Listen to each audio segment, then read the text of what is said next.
Everyone, કેમ છો તમે બધા? આઈ એમ મેથર, વેલકમ ટુ માય ચેનલ. તો આ વ્લોગ એટલે લેટ આવે છે કેમ કે હું થોડી એન્ગેજમેન્ટમાં બિઝી હતી. તો હવે મારો કન્ટિન્યુ સિરીઝ ચાલુ થઈ જશે. તો હતો મારો બર્થડે, આ છે મારો બર્થડે વ્લોગ. તો હું રાત્રે 3 વાગે ઊંઘી હતી, પણ હું બહુ જ એક્સાઇટેડ હતી. અને નેક્સ્ટ ડે મોર્નિંગમાં હું જવાની હતી મારા મામાના ઘરે. તો આ છે મારો બર્થડે આઉટફિટ.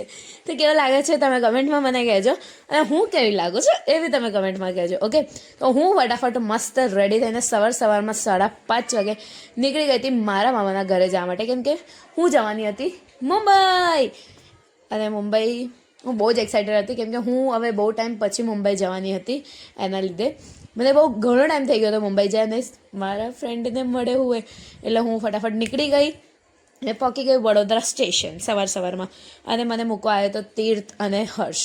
એ બંને મને ફટાફટ મૂકીને નીકળી ગયા ઘરે જવા માટે. અને અમારી ટ્રેન બી આવી ચૂકી, તમે જોઈ શકો છો. તો ફટાફટ હું બેસી ગઈ હતી, અને વડોદરાથી ટ્રેન ઉપડે છે એટલે કંઈ એટલો વાંધો નહોતો. પછી અમે લીધો મસ્ત ચટર પટર કશું ખાવા માટે ટ્રેનમાં, અને હું બેસી ગઈ ફટાફટ ટ્રેનમાં. અને આ હર્ષ શર્માતો હતો, ખબર નહીં કેમ શર્માતો હતો સુવાતમાં, લડેડ બી. પછી મેં ખોલ્યું પેકેટ ખાવા માટે, તો આટલા મોટા પેકેટમાં ખાલી આટલી વેફર. શું યાર, કંઈ નહીં. પછી હું મસ્ત, મને મળી ગઈ હતી મારી ફેવરેટ વિન્ડો સીટ. તો હું મસ્ત બેસીને બહારના વ્યૂ એન્જોય કરતી હતી ટ્રેનમાં.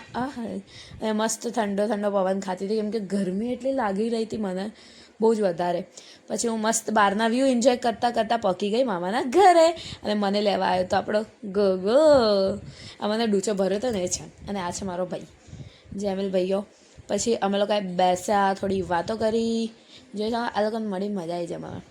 પછી અમે બેસીને થોડી મજા કરી, અને સાંજે અમે લોકો બહાર જવાના હતા કેમ કે મારો બર્થડે હતો તો થોડું કશું કરવું પડે ને, એટલા માટે.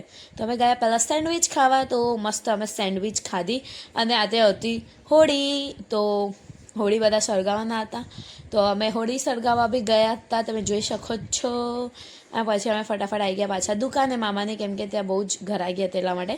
તો દુકાન પર આવીને અમે લોકો બધા બેસી ગયા, અને રાત્રે અમે પાછા ગયા હતા હોળી સળગાવવાની હતી એના પહેલાં. તો મસ્ત હોળીના દર્શન બહુ જ મસ્ત થઈ ગયા હતા અમારા.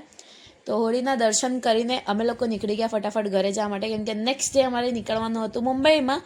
તો મુંબઈમાં હું કેમ જવાની હતી એ તમને અત્યાર સુધી ખબર પડી જ જઈ હશે દીદીના એન્ગેજમેન્ટમાં. તો એના પહેલાં મારા બર્થડેની સરપ્રાઈઝ મને મળવાની હતી. તો બન્યા રહેજો પાર્ટ 2માં જોવા માટે what was my reaction and what not.